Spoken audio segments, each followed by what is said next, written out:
करवा चौथ पर्व की शुरुआत एक बहुत ही अच्छे विचार पर आधारित थी, मगर समय के साथ इस पर्व का मूल विचार कहीं खो गया और आज इसका पूरा परिदृश्य ही बदल चुका है।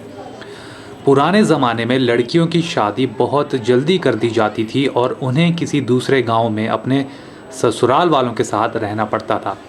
अगर उसे अपने पति या ससुराल वालों से कोई परेशानी होती थी तो उसके पास कोई ऐसा नहीं होता था जिससे वो अपनी बात कह सके या मदद मांग सके। उसके अपने परिवार वाले और रिश्तेदार उसकी पहुंच से काफ़ी दूर हुआ करते थे। उस ज़माने में ना तो टेलीफोन होता था, ना बस और ना ही ट्रेन। इस तरह एक रिवाज की शुरुआत हुई थी कि शादी के समय जब दुल्हन अपने ससुराल पहुंचेगी तो उसे वहां एक दूसरी औरत को दोस्त बनाना होगा जो उम्र भर उसकी बहन या दोस्त की तरह रहेगी। ये धर्म सखी या धर्म बहन के जैसा होगा। उनकी मित्रता एक छोटे से हिंदू पूजन समारोह द्वारा शादी के समय ही प्रमाणित की जाएगी। एक बार दुल्हन और इस औरत के धर्म सखी या धर्म बहन बन जाने के बाद जिंदगी भर इस रिश्ते को निभाएंगी। वे आपस में सगी बहनों जैसा बर्ताव करेंगी।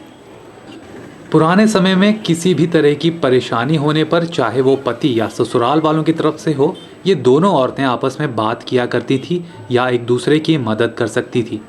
एक दुल्हन और उसकी धर्म सखी यानी धर्म बहन के बीच इस मित्रता को एक पर्व के रूप में मनाया जाने लगा। इस तरह करवा चौथ की शुरुआत हुई थी।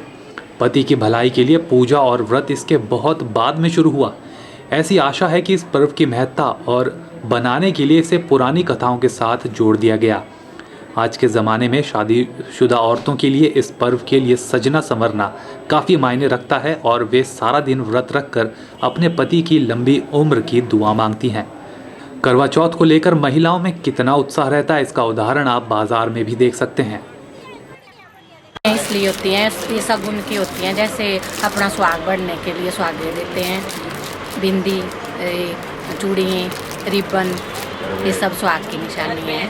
करवे, टोकरी, ये सब सुहाग की निशानी होती है। इससे अपना एक बार आता है त्यौहार, इसलिए अपने सुहागिनें अपने एक दूसरे को जैसे सहेलियों को देती हैं, इससे सुहाग बनता है। यहाँ ये सुहाग ऐसा होता है ना, पति की उम्र के लिए होता है ना, इसलिए अपने फ्रेंडों को ये सुहागी वगैरह देते हैं, इसलिए आता है। साल का एक बार आता है ये और बड़े धूमधाम से मनाते हैं और अच्छा लगता है। हमारे को औरतें सजती संवरती है, खूब अच्छा पहनती है, अच्छा लगाती है, अच्छा करती है व्रत। सुबह उठते हैं, सरगी करते हैं 4 बजे उठ के, है ना। जैसे चूड़ियाँ हो गई, साल में एक बार त्यौहार आता है, जैसे चूड़ियाँ हो गई, सूट हो गया, बस यानी कि मतलब साल में अच्छा त्यौहार होता है ये, इसको शुभ माना जाता है। जैसे क्यों माना जाता है, क्यों माना जाता है? ये अपने पति के लिए होता है। ये मतलब ये पीछे से परंपरा चली आई हुई है। ये अपने पति के लिए होता है, लंबी आयु के लिए होता है। ये आपकी आप हमारे मन में श्रद्धा होती है, कोई मतलब इस पर करता है, कोई नहीं, मतलब कोई नहीं करता है। को करवा चौथ की हार्दिक शुभकामनाएं। आज हमने भी अपने विद्यालय में मेहंदी प्रतियोगिता का आयोजन किया है। मैं प्रत्येक भारत की महिलाओं को करवा चौथ की हार्दिक शुभकामनाएं।